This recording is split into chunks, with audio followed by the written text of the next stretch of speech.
Эгер сиз чыркыраган чындыкты, жүрөккө жакын эмоцияны уккуңуз келсе, биздин модераторго жазылыңыз. Бир тууган Замир Эмил Бекбоевдардын апыртмалары ашынып кеткенби? Ушундай ойго арага жок келесиң. Сөз башынан болсун десек, айтылган бир тууган Бекбоевдар мурунку жогорку кеңештин депутаты Малиевди гана эмес, жалпы мамлекеттик структураны, коомчулукту, ишти карап жаткан соттордун да башын айлантып жаткандай. Айта кетсек, 2014-жылы Замир Бекбоев Малиевдин Бишкектеги Борбордук Эркиндик Чокморов көчөсүнүн кесилишиндеги 18 соттук жерине көз артып калат. Ал жерди билгенден кийин Малиевдин жанын койбой, күнүгө күн артып келе берип, ошол жерге үй салам деп Малиевдин тынчын алып келишимге ынандырат. Ошол учурда Замир Бекбоев мамлекеттик кызматта чоң чиновник болгондуктан ОСО фирма Бабек ишканасы аркылуу Эмил Бекбоев менен кол коюуга өтүнөт.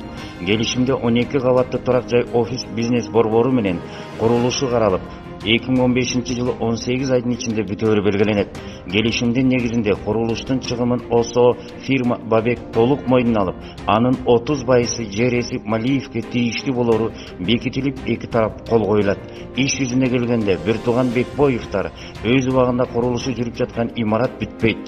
Мына ушул жерден Бекбоевдар чыр чыгарып, Малиевдин 18 сотук жерин тартып алууга умтулуп, документтерин даярдап баштап, арыздарды ар кайсы жерге жазат. Биринчиден жерин тартып алганга аракет кылса, 12 кабаттуу үйдүн ордуна 13 кабат кылышат. 3 кабаттан 12 кабатка чейин 50 квадрат метрден ашыкча балкондорду салат. Ушул менен бирге өнөктөшү Малиевдин ордуна Эмил Бекбоев имаратты кабыл алуу актысына өз колу коюп өткөзөт. Мына ушундай махинация жолдору баштайт. Анын аркасынан кандайдыр бир жашырын жолдор менен соттордагы бир тууган Бекбоевдардын мыйзамсыз тарабына тарапташ болуп чыгышат. Ал эми Замир Бекбоев иштин башында турганын чанып, бул ишке иниси Эмил Бекбоевди салып берет. Сазга баткан өлкөсүн ойлоп, акындар сыздап кете берди. Кайран, кыран, кыракы акындарым мамлекетине жемкорлук, жегич мамиле жасап жаткан бийлик төбөлдөрүн төпөштейм деп өмүрлөрү менен коштошуп, жай албаган жандары жайына берилди.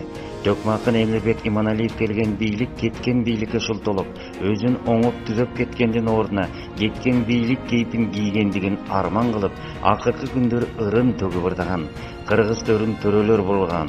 Ал эми Элмирбек акындын жандосу Зайырбек Ажымаматов жемкорлорду булуң бурч, жыртык тешик таба кылып, жемсөлөрү тойбогон жемкорлорду чөөлөргө теңеп, чөөлөргө чөгөлөбөй кыргыз элин башын бийик көтөргөнгө чакырган. Чөөлөрдүн чөгөлөгөн мезгили келерине үмүт кылып, акындын жүрөгү арманда кетти. Дагы бир өмүрдүн акыркы күндөрү эки дос акындын уда кеткенде кейип, ырын созолонто ырдаган дагы бир акын Сейит Жыйынбаев аларды ээрчип кете берди. Эмнеге Текебаевдин айланасында көп айланчык тышат? Мындай көрүнүш көпчүлүккө да байкалса керек. Мен журналистмин. Андыктан күнүгө менде жаңылыктар, маектер, сүйлөшүүлөр болуп турат.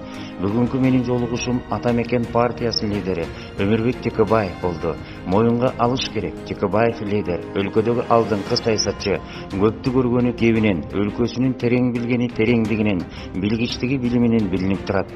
Жөн киши эмес. Минтип айтып жатканым, бийлик берсе чуркап калчу жан эмес.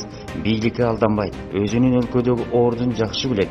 Башка саясатчылардай болуп, элчиликти берсе бийликти ээрчип кетпейт. Аны Текебаевди жакшы билген адам катары айтып жатам. Ал эми элчиликке барабы, барбайбы, ал жөнүндө сөз да кылганым жок. Аны мүмкүн өзү сөз кылабы десем кылган да жок. Мен да унчукканым жок. Бирок башка сөздөрүнөн байкадым. Ал шайлоо алдында партиялаштарын ушундай кырдаалда өлкөсүн таштап кетпесин байкадым. Негизи Өмүрбек Чиркешев жөнүндө менде сүйлөй турган көп сөз бар. Аны көрсөтөмдө кеп кылам. Кеп келгенде биз модератор KG сайтынан дагы берип турабыз.